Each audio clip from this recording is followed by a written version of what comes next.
Welcome to SP news. శాసన మండలి ప్రభుత్వ చీఫ్ విప్ పట్నం మహేందర్ రెడ్డి, కొడంగల్ మాజీ ఎమ్మెల్యే పట్నం నరేందర్ రెడ్డిల మాతృమూర్తి పట్నం రుక్కమ్మ 95 దశదిన కర్మ కార్యక్రమం అత్యంత భావోద్వేగ వాతావరణంలో నిర్వహించబడింది. ఈ కార్యక్రమానికి రాష్ట్ర ముఖ్యమంత్రి యనమల రేవంత్ రెడ్డి హాజరై స్వర్గీయ రుక్కమ్మ చిత్రపటానికి పూలమాల వేసి ఘనంగా నివాళి అర్పించారు. గత కొంతకాలంగా అనారోగ్యంతో బాధపడుతూ హైదరాబాద్లోని నిమ్స్ హాస్పిటల్లో చికిత్స పొందిన రుక్కమ్మ ఇటీవల తుది శ్వాస విడిచిన విషయం తెలిసిందే.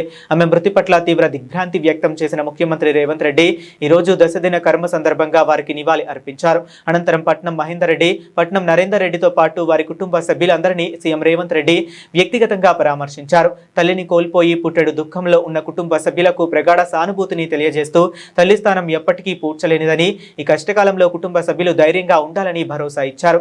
కుటుంబానికి అండగా ఉంటామని భరోసా కల్పించారు. ఈ కార్యక్రమంలో ఉమ్మడి రంగారెడ్డి జిల్లాకు చెందిన పలువురు ప్రముఖులు, రాజకీయ నాయకులు, వివిధ పార్టీల ప్రముఖులు, కాంగ్రెస్ పార్టీ నాయకులు, కార్యకర్తలు, స్థానిక ప్రజాప్రతినిధులు పెద్ద సంఖ్యలో పాల్గొని రుక్కమ్మ చిత్రపటానికి నివాళి అర్పించారు. కుటుంబ సభ్యులను ఓదార్చి తమ ప్రగాఢ సానుభూతిని ప్రకటించారు.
సైడ్